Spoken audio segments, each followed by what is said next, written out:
People's Water Board Coalition Water Wednesday webcast for February 1st, 2023. Welcome, welcome, welcome, beloved community.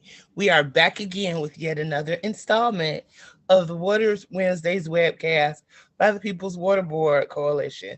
And I know it looks a little empty on the screen today. My lovely co-host, I would like all of our viewers to send her much love, light, and prayers. She's having a family emergency at the moment.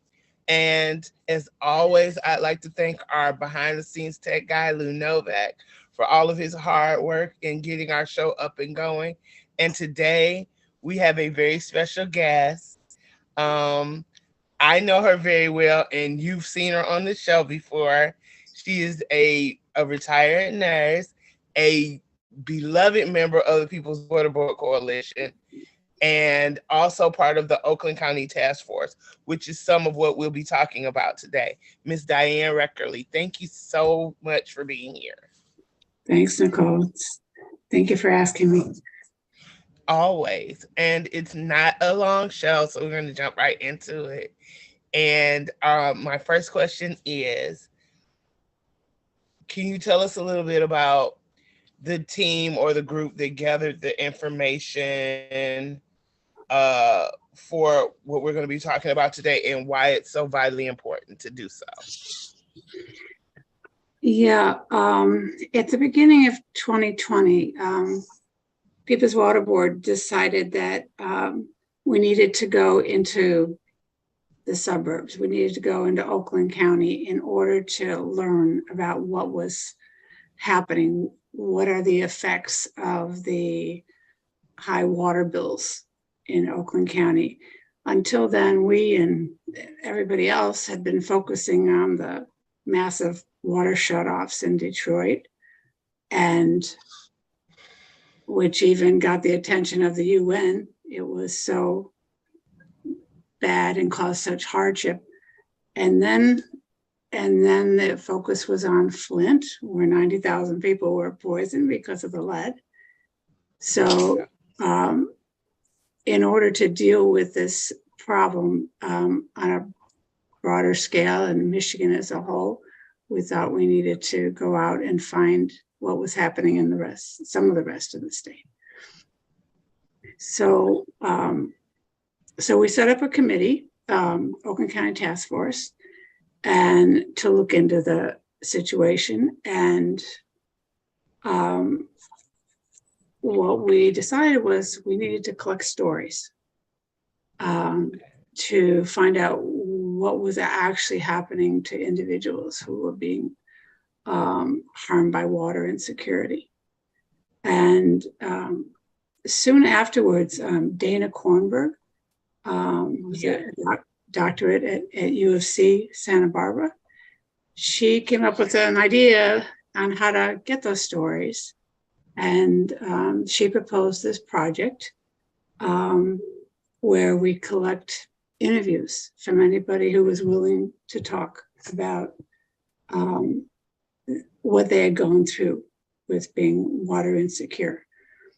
And so it became a collaboration between Dana and her team at U of C Santa Barbara and the People's Water Board Oakland County Task Force.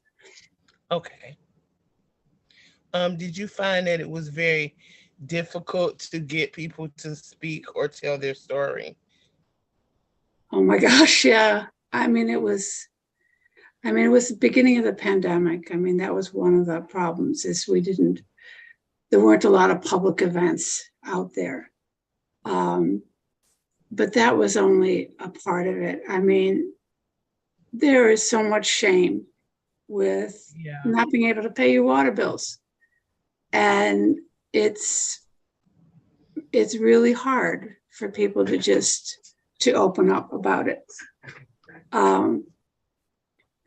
So, we worked really hard for several months, for, more than a year, going around to tacking up flyers at all the libraries, at all the laundromats that we could find. We went to soup kitchens We gave them to everybody who was coming to the soup kitchen.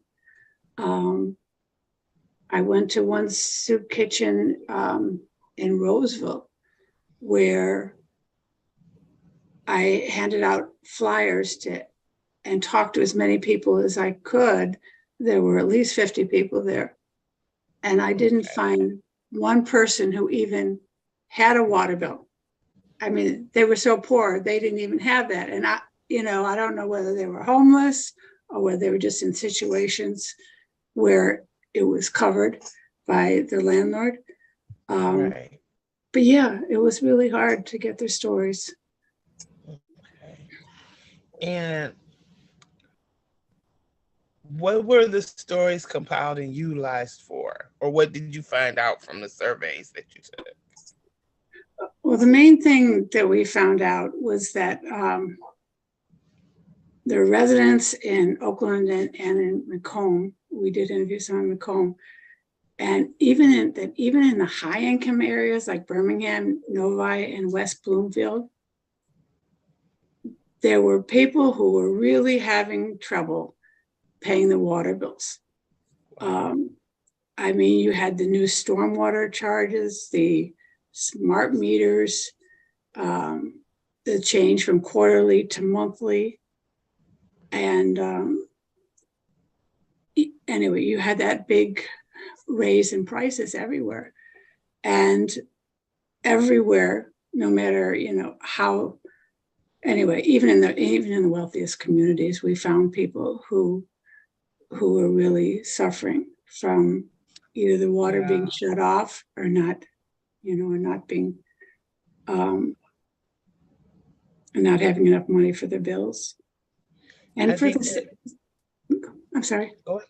No, go. I was just going to say, I think that just showcases how it's not just a Detroit or Wayne County issue, and that even with most of the higher end income communities purchase water from Detroit at a wholesale rate, that just shows you still how inexpensive or how expensive water is for them to buy it at wholesale and still can't, afford it. Their residents still can't afford it and are still struggling with it.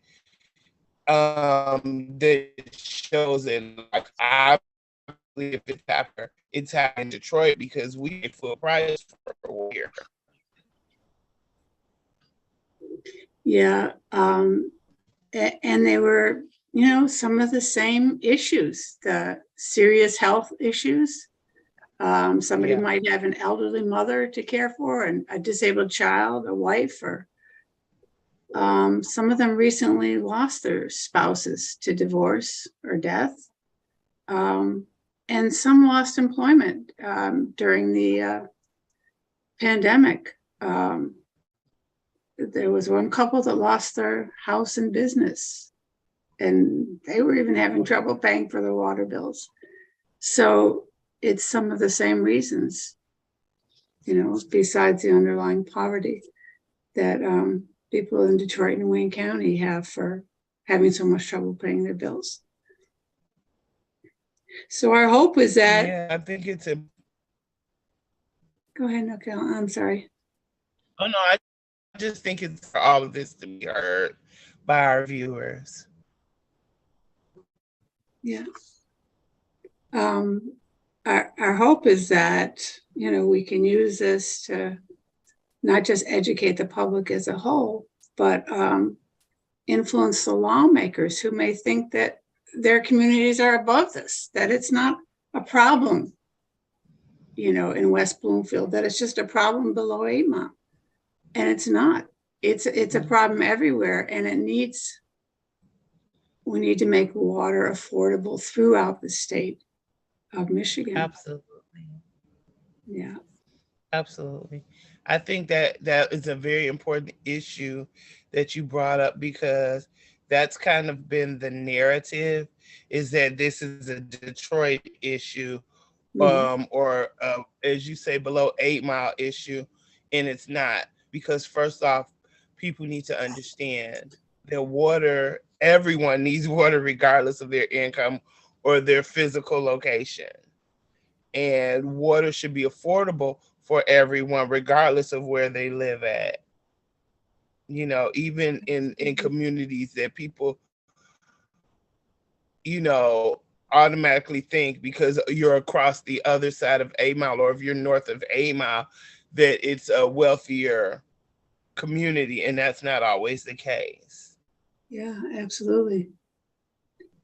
Yeah, and during the pandemic, when there was some COVID funds to help with water, with people who were having trouble paying their bills, a lot of these water companies around the state, they had to come clean, become transparent, and actually produce some statistics on what was going on around Michigan. And we did find that like 800,000 households around Michigan were behind on their water bills. So Wow. it just, you know, goes far beyond Detroit. And yeah, I think elected officials need to wake up and you know, get busy doing something about this problem. Definitely they do. Yeah. So this information, is it compiled into like a pamphlet or a booklet or a report that lawmakers can view? Yeah. Yeah, Dana and her team at UFC Santa Barbara made this beautiful brochure, and it compiles all these stories that we collected. And so it can be obtained by going onto the People's Water Board website, or it can be obtained by going onto the Michigan Citizens for Water Conservation website, which is savemywater.org, or Okay. or the People's Water Board.org. Okay. And that's good to know that they will have access to this information.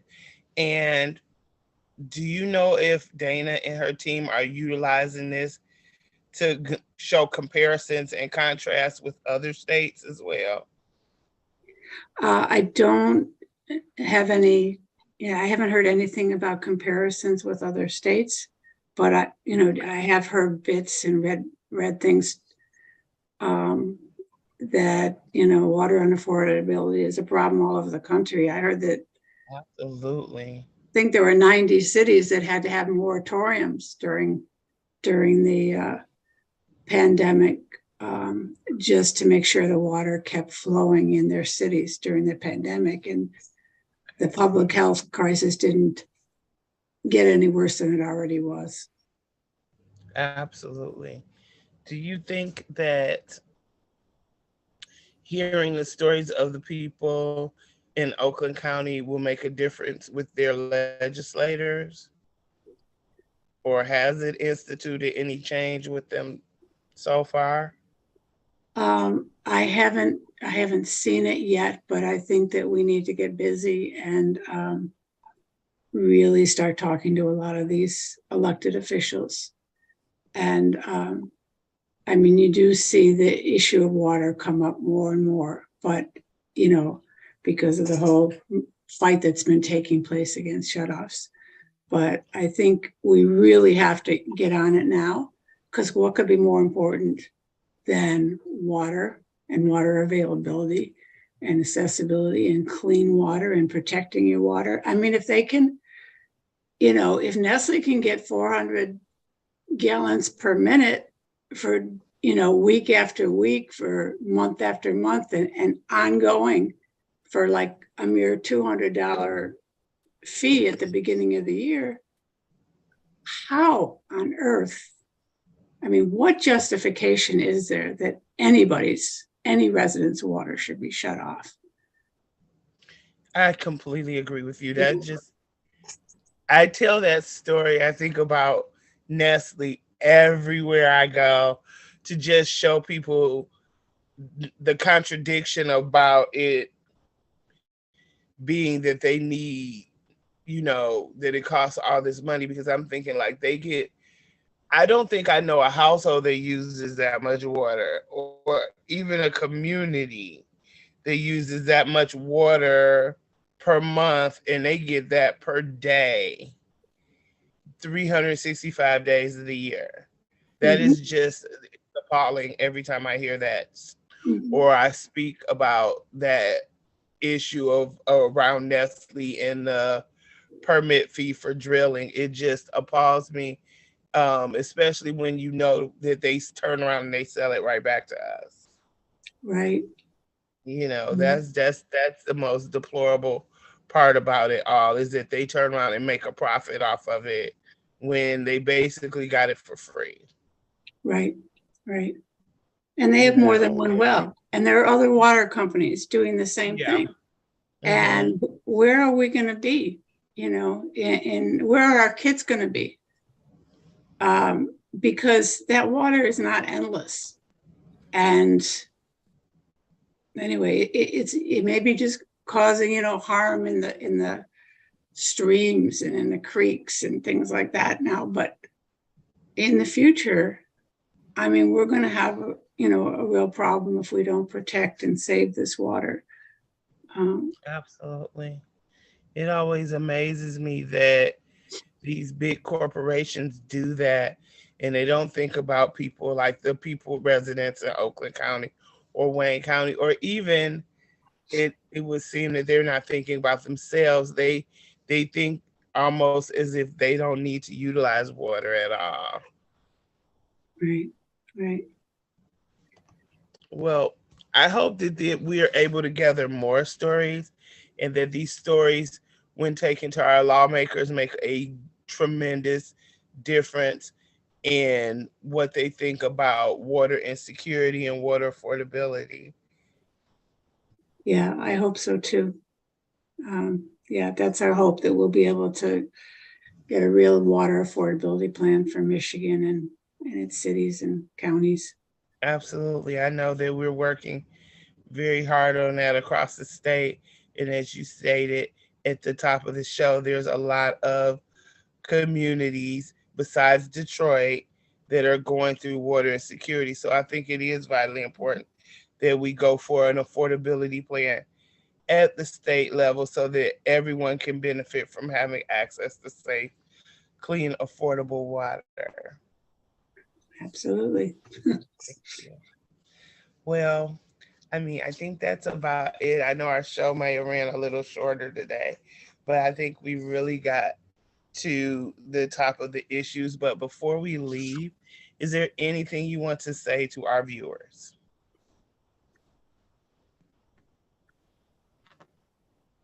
Uh, just just what we've already said. This issue needs to be really the priority issue in Michigan. Nothing is more important than clean, affordable, accessible water, because you can't live a day without it. And Absolutely.